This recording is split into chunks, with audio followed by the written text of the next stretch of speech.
Salamat o. Kindly sit down. Thank you for the courtesy.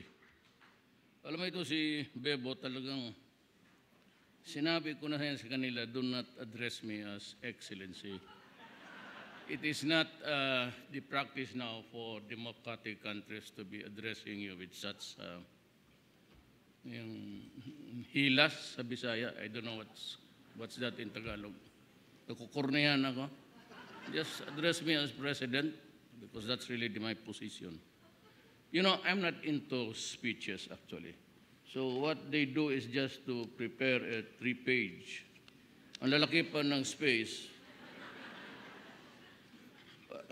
Nakakahiya naman, this is the first time really to visit you. And besides, I said, I do not read speeches.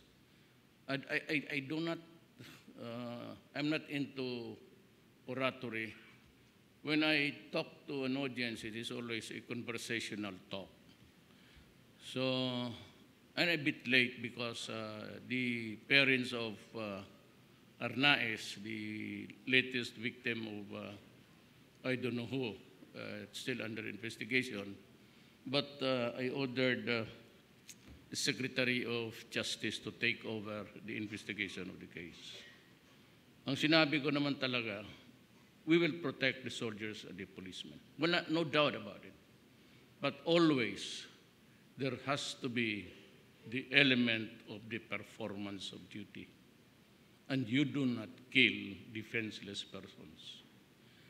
I'm sorry, but I will pursue the cases against the police, and if need be, they should go to jail. Wala akong inutos na patayin mo yung bata o matanda, and even the enemy on bended knees. That is not the norm nor the role of a democracy. And even, well, you saw a lot of it during the Serbian War, massacring almost all people there. Pero hindi ganon and I would never condone or allow it. Alam mo, fiscal ako. At abogado ako. At sa awa ng Diyos naman, except for my quarrel with the bishops, because half of the priests are with me also. So, yun lang naman ang naalaala ko that a riff that would say it would involve my religion.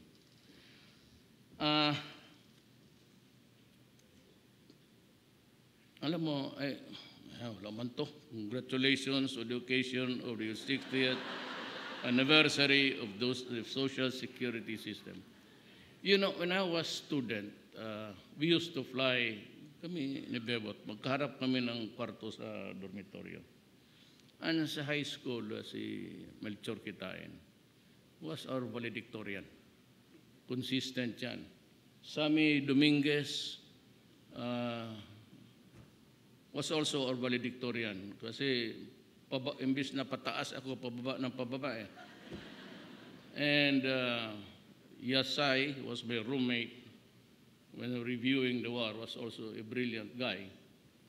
Medyo ako lang ang mahina and I don't know, ganun talaga ang buhay. You could not be in parity with everybody else who are brilliant. But in my own little way, yung mga bata na sige complain ng K-12, including my daughter, she wants me to order the Education Secretary to scrap the K-12. Sabi ko, anak, I cannot do that because as a matter of fact, ako yung unang graduate sa K-12 many years ago. Classmate ko si Melchor, naging abogado na lang. Dominguez became a brilliant economist. Bebot, nauna na sila. I was still behind. And hanggang wala akong gradong lumampas ng 80. It's a very strange alien to me. Makakuha ko ng 78 noon, okay na sa akin. But I managed to pass the bar. And fortunately for them, itong mga brilliant Panelo, si good writer, Melchor, Benedicto, ito, Secretary Mamao, classmate ko rin yan. Kami sa San Beda. Parang trabahante ko na lang yan sila ngayon.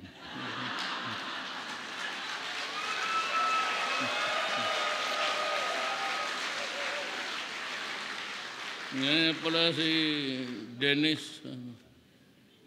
Nandito pa si Puhid. Ay, marami pala kayo dito. Alam mo, mag-graduate na lang ako. Totoo, nandiyan sila, tanungin mo. Talagang buhay ko was a little bit tumultuous. Kasi from classmate kami, I had to go to the province. Doresa was also a classmate. Siya yung valedictorian doon sa probinsya. Eventually, I finished my high school sa province, Digos, which is what used to be a municipality long time ago. So, K-12 original ako, sabi ko. Mag-graduate na lang kami, mag-practice na kami doon sa akyat-akyat ng stage. Ito ba yun? Nabaril pa ako na tao. Sila. It's just always been. I thought that I'd never be a lawyer actually.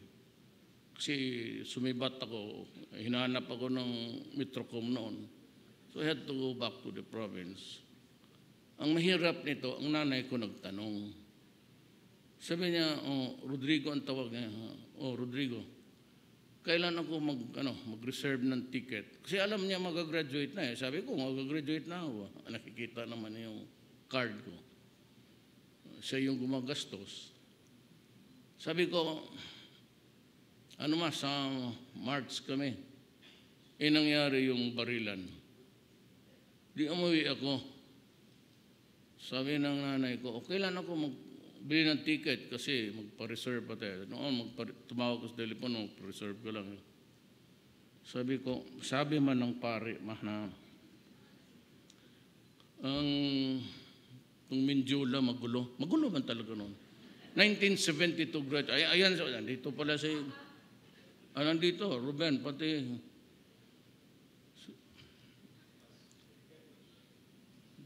Alzheimer's na ako. Sino ang pangalan mo? Quintos actually. Ed Quintos. Dahil nagbibiro lang ako. Sabi ng pare, magulo man, it's not safe to be, kasi ganunan, Metro Disco, pati yung demonstrators. Kaya hindi ako bago sa ganun eh. Sabi ng pare, we'll set it on a different date. So, naniwala rin nanay ko, natapos na lang, but there was a reconsideration of the decision to expel me. And I had the support of my classmates. Kasi halos mga brad rin. So I was able to take the bar and became a lawyer. May gusto akong, I don't know if it has happened to you. From time to time, Christmas vacation, semestral break, araw ng patay, umuwi talaga kami to pay homage to the ancestral. But in so many flights na Davao, Manila, it could be in the 1,000, hundreds, all these years, including AB. Dumadaan ako ng Manila. And sometimes because it is so constricted, as we only have one airport, one radar and everything, minsan umiikot yung aeroplano. Would you believe it? Ito totoo talaga to. Tinitignan ko, sabi ko, may feeling ako na I will one day rule this place. Nung naging mayor ako, sinasabi ko doon sa unang asawa ko, pangalawang asawa ko, dalawa asawa ko. na may feeling ako na, mayor na ako, na have this eerie or queer, whatever, na one day I will rule this, sabi nila, no? Gusto mo? Gusto ko, pero minus the problem. Kikita mo dito, squatters area, laki.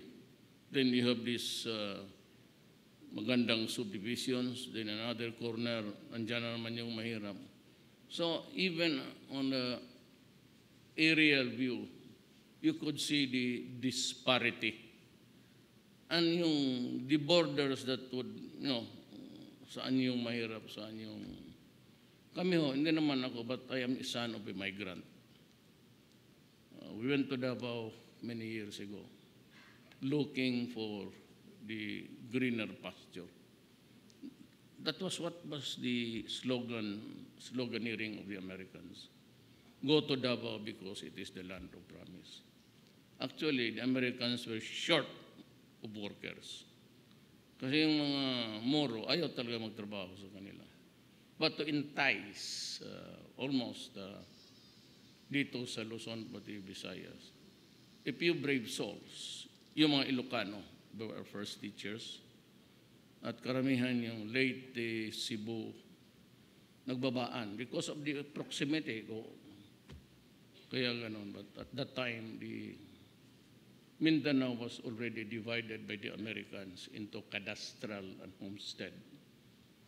Sa kanila yan and they introduced the Torrens title.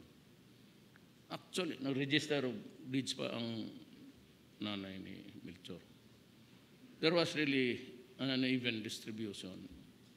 At hindi nila alam na we would grow so big in numbers na maraming pumupunta doon only to find out there's no land and puro squatters.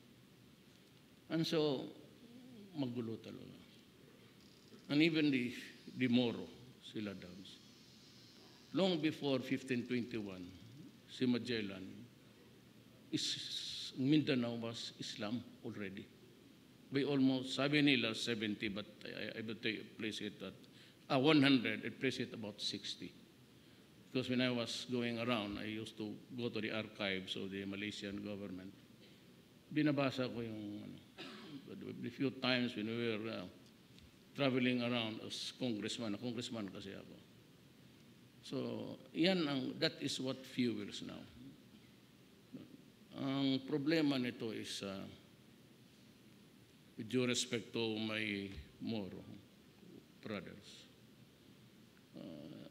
ang tagal ko na sinasabi sa inyo, there's a lot of shabu going on. It's flooding the country. And Mindanao was producing even more than it could consume. Lahat ng addict doon. So I was getting suspicious together with the military. And we found out that it was fueling terrorism. And over time, they were able to hide. On its third month, inexhaustible yung IED nila, lahat. Hanggang ngayon, putukan po rin. And they are into the tunnels which connect one building to the other. So, ganito yan The military, pero ganito nandito yung nakabarong. Pareho kami. Gusto yan nila tapusin, bumbahin yung moske mo. Sabi ko, wag. Because that would be the ultimate, it will inflame not only the Muslims of the Philippines, but of the entire world. Kawawa yung mga Pilipino na magpunta doon sa iba. I think you must remember that we have almost about 1.5 million Filipinos working abroad, mostly in the Middle East. It is to the national interest that we limit the numbers destroyed, whatever it is, at ang tao.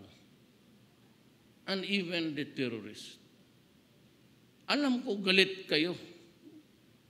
But the higher interest of the country prevents me from, just like El Chapo, if you're a despot, you just want this thing to happen.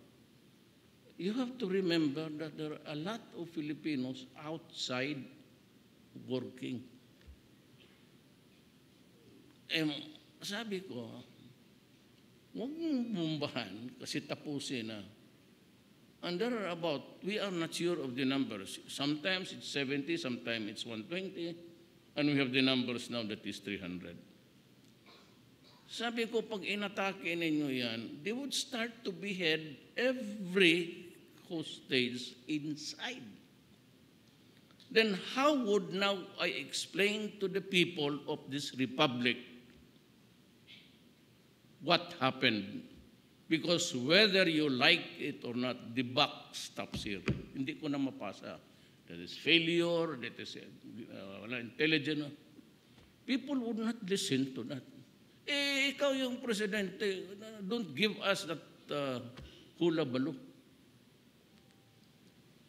Yan ang nakaproblema. So pinipigilan ko. Bakit umabot tayo dito ng katagal? There are things which I have to consider as the commander-in-chief. Either you agree with me or dispose of me, period. Wala na tayong pinag-usapan dyan. You can either oust me if you want or follow my orders because that reflect my sentiment. At sinabi ko, huwag lang ninyong kalimutan yung kababayan ninyo na sa labas. So I am not ready to accept headless hostages, mostly Christians, saka may number of Moro people. And what would result in a higher intensity of hate. Yun ang problema natin. Hindi lang ma-explain ng military, probably out of delikadesa, hindi nila masabi, presidente yan, siya ang nag-uutos. I'm sorry, I said.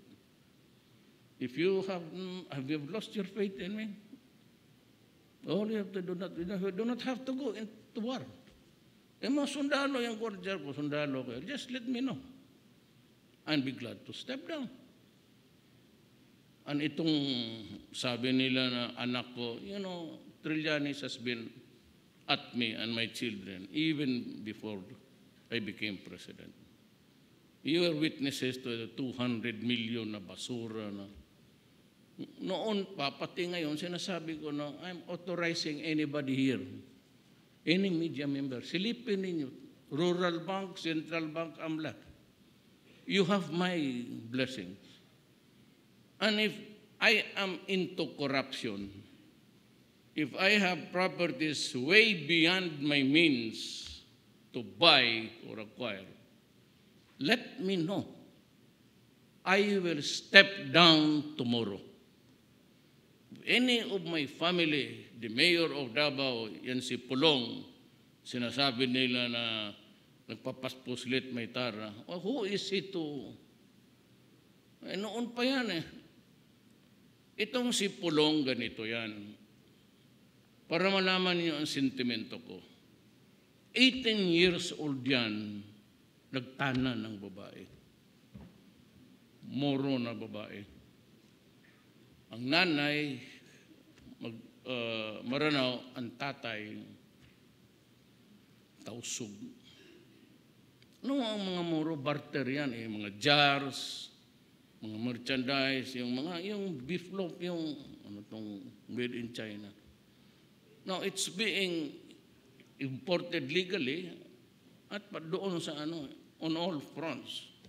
That's why we have to open the barter trade again. Otherwise, magkagulo talaga itong Pilipinas. Nahanap buhay yung mga Moro dyan eh. They cannot catch fish maybe for their consumption. But to have a decent life, house, wala. So ganun yan si Pulong, he had to help, he had to chip in effort. Because ang in-laws niya, yan ang negosyo. So even before, long before I became president, yung anak ko, and the woman who was si Lovely Sangkola, was 24 years old. Ang anak ko, 18 lang. Wala na akong sinasabi na, but ang sakit na lang ng ano ko kasi, patay. Kaya kung sabihin mo, makita mo sa pantalan, nandyan talaga sa pantalan ang nalaman niyang hanap buhay. Ang tagal nakatapos. Yan ang totoo dyan. Yan on si Mans. Yung son-in-law ko na anak ni kapatid ni Morales yan, si Ombudsman. Pumunta yan sa akin sa Mighty King. Sabi nila na kinuha sila as retainer. Sabi ko, it's lawyering. I have nothing to do with it. But you know our boundaries in life. So yung kanya lawyering, just earn a living. Struggling yan. But he's connected with the Bello, Lucas Carpio, yung tatay, pati si Mans, yung law office nila ang kinuhang retainer.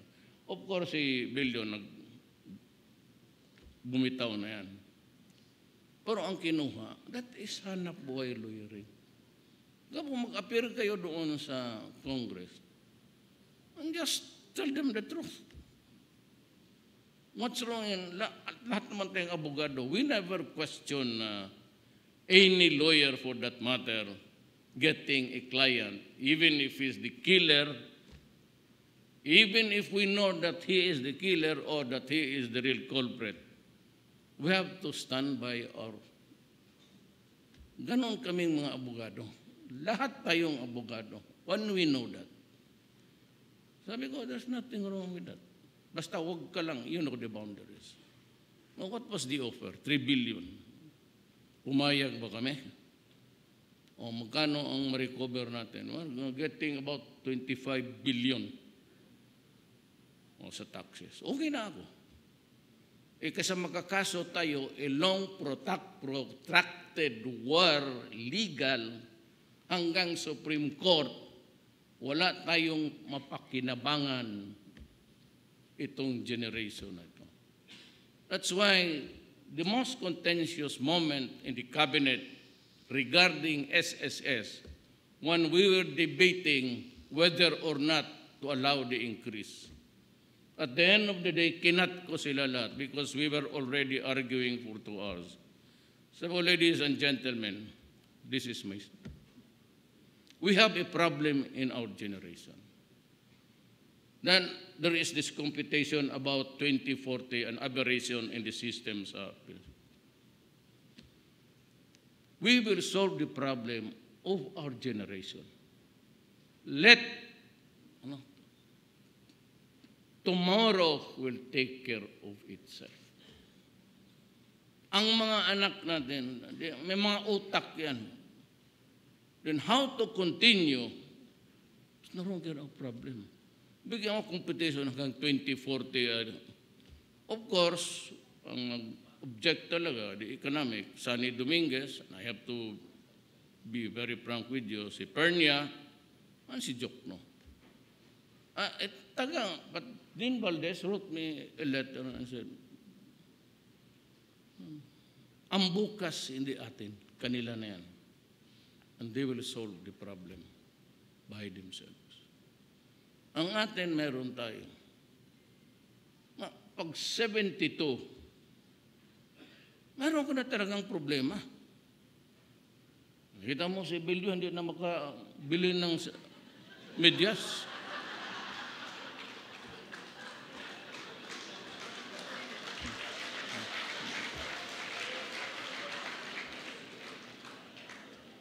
Si Sal naman, sinasabi mahal yung sartorial repertoire. Dating na yan maganda ang practice He's a good lawyer. Pero yung tingnan siya yung butit na lang hindi yung pantalon na may butas. Yan ang style ng tao. They say that she's queer, parang, yun ang gusto niya eh. Di, hayaan mo. Kung mag-scarf siya, alam ko naman kung bakit, ang taas kasi ng leg. Para mababaan ng kunti. Pero sabihin ko sa'yo, I'll go further. Hindi naman nagagalit yan eh. Doon kami sa Cambodia. Yung penultimate event was really the dinner. Dumating ito si Sal na nakabarong, walang sa loob. Ito lang, itong taas. Tapos ayun, kita ko yung mayroon mang plaster na bilog. Ikaw, lagay mo ng plaster yung bandage. Klaro yung tutoy mo dyan. But that's his style. And I do not begrudge him. Yun ang ano niya eh. But talagang mahalin yan. Well, matagal ko na itong kilala. Long time ago. Ano pa ako? Fiscal pa ako. Kaya kung magkasama, minsan kami noon sa Hong Kong, ito talaga bili ng bili. Tapos i-blow out ka, bilihan ka ng sapatos. Kaya magsabi siya, labas tayo. Maglabas na ako ng 100. Kasi alam ko, bayaran niya yung sapatos, bayaran ko na siya ng ganun ang, pag binigyan ka ng sapatos, bayaran mo. So yun lang ang gasto ko. Pero, may pera yan. Totoo lang. Yung pisina, wala yan budget. Except to, so, I think I should stop here and deliver this speech if you want. If you still want to hear it, at least to do justice to the guy who prepared this speech. Kawawa naman. Congratulations to the occasion of the 60th anniversary of the Social Security System. Mabuhay kayong lahat. For 6 decades, the SSS has efficiently safeguarded and nurtured our people's hard-earned contributions to the Social Security Fund so that we can secure the future of each member, as you firmly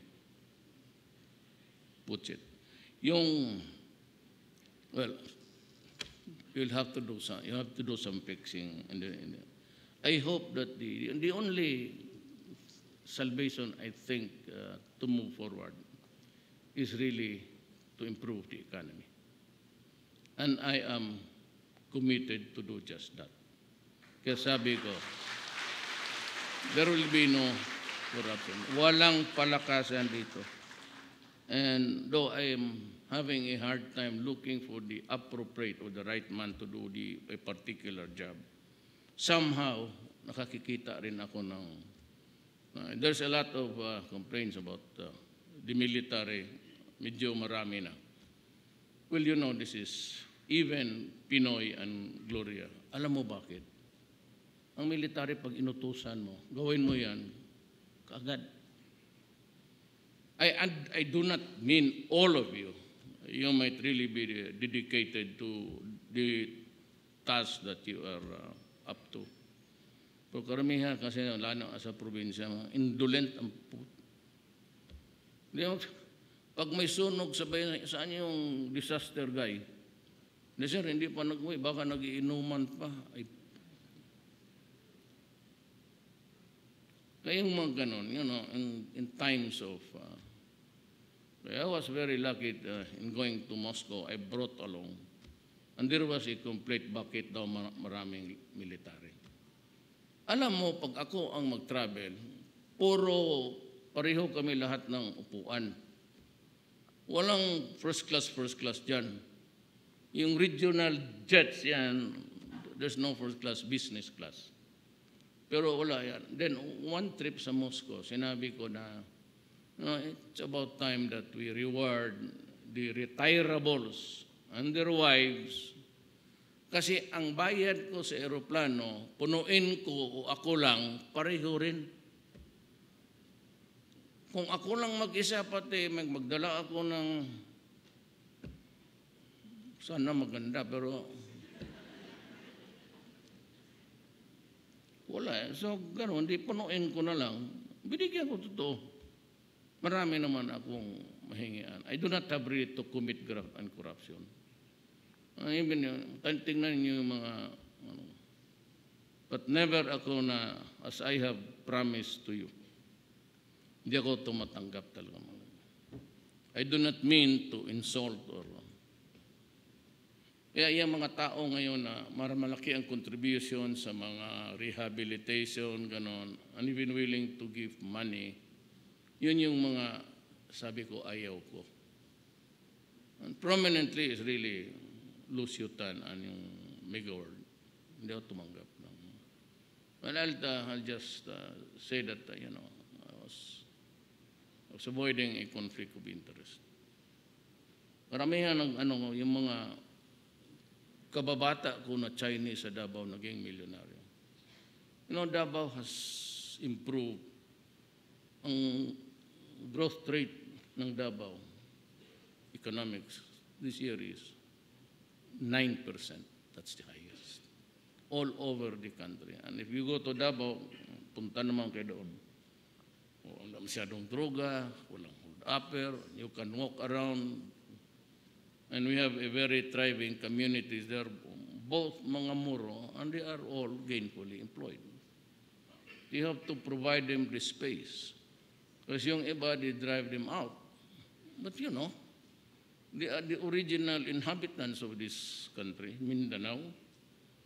Just that the difference is we were Visayas, Luzon, went to the Christian missionaries, and Mindanao went to the Islam preachers. So, but you have to kailan balance mo. And I really do not know kasi yung iba niyo, drive them away. Hirap yung maawa ka. Hanggang Abran, kayong mga Ilocano dito makita. Hanggang Abran, nandoon yan sila, hanap buhay. Diyan lang sa sidewalk, tarpaulin pati plastic ang bahay nila. Kakaawa rin. So you have to balance. Kaya doon, talagang binibigyan ko sila. Night market, binomba pa ng ISIS pati mauti. But still, Davao is growing.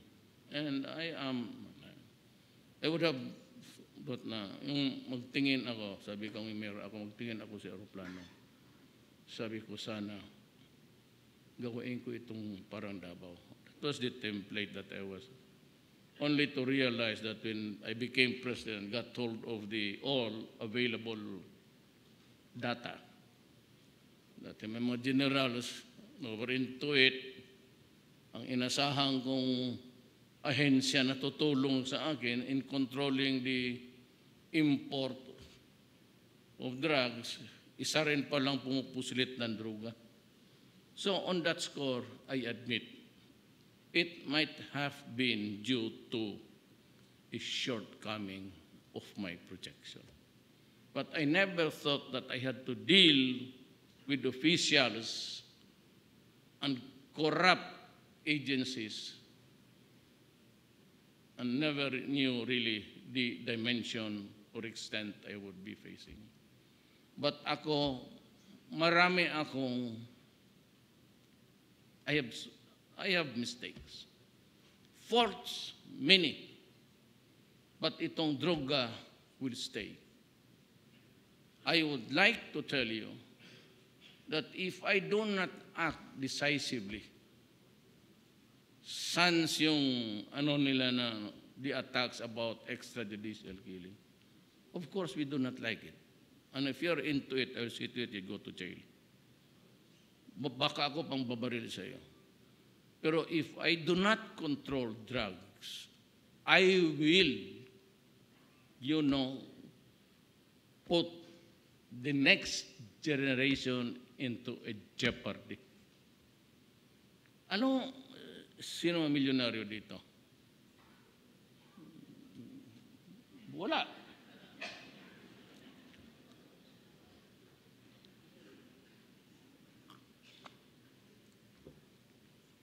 Pinalaki tayo ng nanay natin. Pinakain tayo, pinaaral. Hindi naman mayaman. But hopefully, yung mga anak nila will take care of them. Kung hindi tayo, if we're able to control the family in a usual discipline that's yung Filipino, so how about the others? How about the dysfunctional family? You know, pag ang nanay umalis for abroad or ang tatay magtrabaho sa labas or worse, both of them go out, you have a dysfunctional family there. Yung iiwan lang sa mga kapatid, iiwan sa ang maliliit pa. And there are aplenty. And they are the most vulnerable in numbers. Kung sana sa Europe o sa Amerika, mga utak, may edukasyon lahat, then they have a time really to crank the gray matter between the ears to think of danger or not. Dito maraming squatters ka makita ko, and they're all vulnerable. Ang masakit dyan, may police. Almost 40% of the entire barangays under the control of, or they are into 3 months operation, bilyonaryo na yan sila. Or at least milyonaryo. May mga mayors, governors, tawag, it's the protection racket. Yan ang ayaw ko. Kaya pinatawag ko sila lahat in 3 batches de mayor. Sinabi ko talaga, you do not fuck with me. Stay out of this business kasi yayariin ko talaga. Ang governor sinabi ko, wag ninyo akong lukuhin. I'll give it to you. In places na sabi nila, grieving, bleeding hearts, walang eleksyon. If there is an election, patay yung kalaban. And they are there 2 decades ruling and using government machinery to perpetuate the drug situation.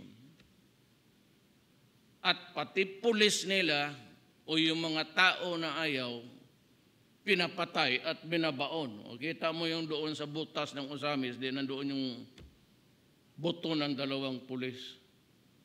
Pagka ganon, wag mo ako, hindi ako ganon. Ewan ko lang kung kilala ninyo ako. Pag ginanon mo ako, talaga, ay nako. Magkaletse-letse tayo sa buhay nito. Huwag mo akong takutin na yan. Kudita, extrajudicial. So what? Patay? Lahat tao na mamatay. You know, sabihin mo, when are you going to die? Me, I told them. I went to Marawi and said, why are you here, Mr. President? I'm here because I want to die also. Yun ang gusto ng terorista, o yun ang gusto ko rin. You do not have a monopoly of dreaming, dying early or late.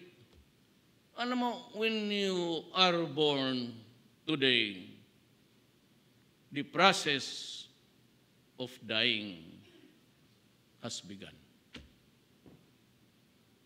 So it's a matter of destiny. So you all believe in God. If you sabi namin ng Diyos na it's your time, then it's your time. Wala akong ano. I do not have to look for the reason. I said, I follow a destiny which I must abide. Pag hindi ko na panahon, bakit ko pipilitin na mabuhay ako? Ano mo takutin yung ambos ka? Let's see. I didn't do it.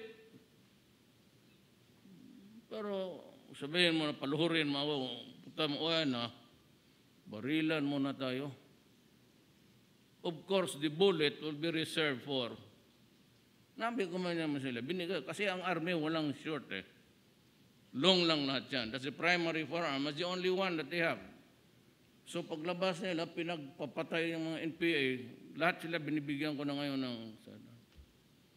Sabi ko, if you're assigned in Hulo or reserve the 2 bullets, you have a choice. You either eat the barrel or do it sidewise. Bakit? Sabi mag-surrender kayo? You'll be humiliated. Bababuyin ka dyan, tapos putulan ka ng ulo in public. You are decapitated. Do not give them that pleasure. Yung dalawang bala, para sa inyo yan. That's for you. You end the misery right there and then. Yung iba, tingnan mo si Duterte, suicidal. No? I'm just being practical. Why do you humiliate me and cut my head?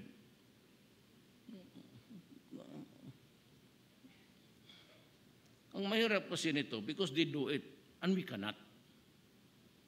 Hindi tayo pwedeng tit for tat. Kasi we're supposed to be a government run by rules. Hindi tayo pwedeng mag-gano na pakita mo gumanti ka. Kasi pa sinabi ko time and again, one shot tapos na. Do not tinker with the human right. Tamaan sa ulo, patay na yan. Yung dito ba lahat ng classmate, di ba may trabaho naman kayo lahat? Oh.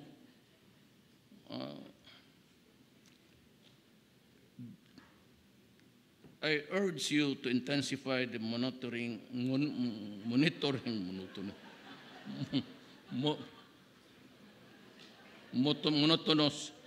monitoring of the employers and ensure that they have registered and that they pay their due contributions. The SSS management and personnel, you are in a unique position to directly impact the lives of our people through the services you provide. Through the work that you do every day, you manage and maintain a sound and viable social security system which will provide social justice and promote meaningful protection for members and their families against disability, sickness, maternity, old age, death, and other contingencies resulting to the loss of income and financial burden. Dito, ganito yan. Last December, I released to DSWD 1 billion from PAGCOR. Diniretso ko na kaagad yung cheque. At sa ospital. So, tag 1 billion sila for the medicine. So, it's Christmas time. Maybe we can give happiness. Alam mo yung kulang talaga, sir. Unless we bring down radically yung medisina sa, alam mo, pagpasok niyan, it's ibang sakit nila, hypertension, heart, liver, diabetes, lahat yung pasok na. Kaya at the age of 72, huwag mong tanungin kung may sakit ako o wala. Sabi ko nga, sabi nila, ito si Duterte na ma-assassinate ito. Huwag niya akong takutin. I realized when I came to the age of reason, that was somewhere in grade 6, first year, that I said, nung nailabas ako sa womb ng mother ko, the process of dying began already. So wala akong, talagang mamatay tayong lahat dito. Ang problema lang, kung wala man lang isa magpunta sa langit, lahat tayo sa impyerno. But this is the crowd that I addressed some years ago. They are all here. Nobody goes to heaven. Ang problema kung makita ako kayo lahat doon. Ikaw pala, ma'am, ha? Alam ko na ang kasalanan mo. Tapos mga, siyempre, makita. At saka bakit ka magpunta ng langit? So what's the difference? Gawin natin sa langit. Sige daw. Magpunta ka sa langit. Tony Quintos, my classmate. What do we do in heaven?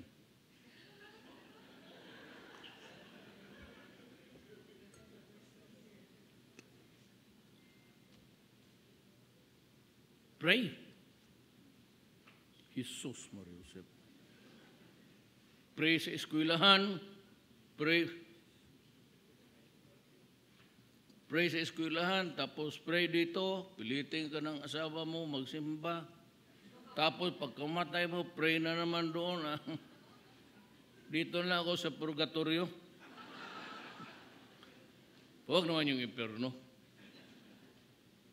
I do not.